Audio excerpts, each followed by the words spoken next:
et du Fils et du Saint-Esprit. Amen. Seigneur, que descende sur nous la force de ton Esprit Saint, pour que nous puissions discerner ta volonté et l'accomplir tout au long de notre vie. Amen. Évangile de Jésus-Christ selon saint Matthieu. En ce temps-là, voici que quelqu'un s'approcha de Jésus et lui dit, « Maître, que dois-je faire de bon pour avoir la vie éternelle ?» Jésus lui dit, « Pourquoi m'interroges-tu sur ce qui est bon? Celui qui est bon, c'est Dieu, et lui seul. Si tu veux entrer dans la vie, observe les commandements. » Il lui dit, « Lesquels ?»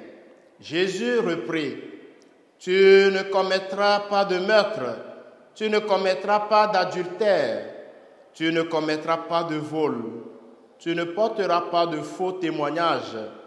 Honore ton père et ta mère, et aussi tu aimeras ton prochain comme toi-même. » Le jeune homme lui dit, « Tout cela, je l'ai observé, que me manque-t-il encore ?» Jésus lui répondit, « Si tu veux être parfait, va, vends ce que tu possèdes, donne-le aux pauvres, et tu auras un trésor dans les cieux. Puis, viens sur moi. » À ces mots, le jeune homme s'en alla tout triste, car il avait de grands biens. Acclamons la parole de Dieu. Chers frères et sœurs bien-aimés dans le Seigneur, en ce lundi 19 août 2024, lundi de la 20e semaine du temps ordinaire, année B, l'Évangile selon saint Matthieu nous parle du jeune homme riche. « Maître, que dois-je faire de bon pour avoir la vie éternelle ?» En fait, ce qui intéresse l'auteur de cette question de l'Évangile, c'est la vie éternelle et non de suivre le Maître au bout du monde par amour pour Dieu. Ce jeune homme enthousiaste et bon religieux qui, devant l'invitation du Christ à le suivre, ne sent pas la force de laisser sa sécurité, ses biens entre autres, et à sauter dans ce vide apparent qui consisterait à suivre le Christ, est toutefois convaincu que le vrai bonheur ne peut venir que de Dieu et il aspire de tout son cœur à ce bonheur.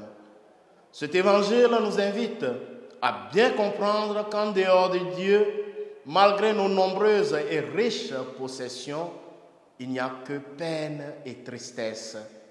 Bien souvent, nous déployons beaucoup d'énergie et nous nous épuisons à aller chercher ailleurs, loin de Dieu et de l'Église, notre bonheur, et cela nous cause de nombreux problèmes, car le chemin de retour vers Dieu devient alors difficile.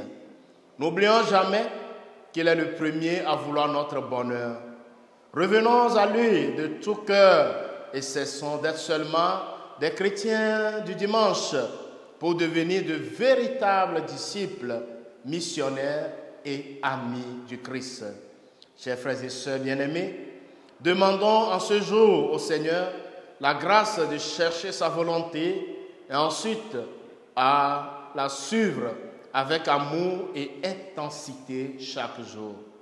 Saint Jean-Eudes, priez pour nous. Le Seigneur soit avec vous. Que Dieu Tout-Puissant vous bénisse, le Père et le Fils et le Saint-Esprit. Amen.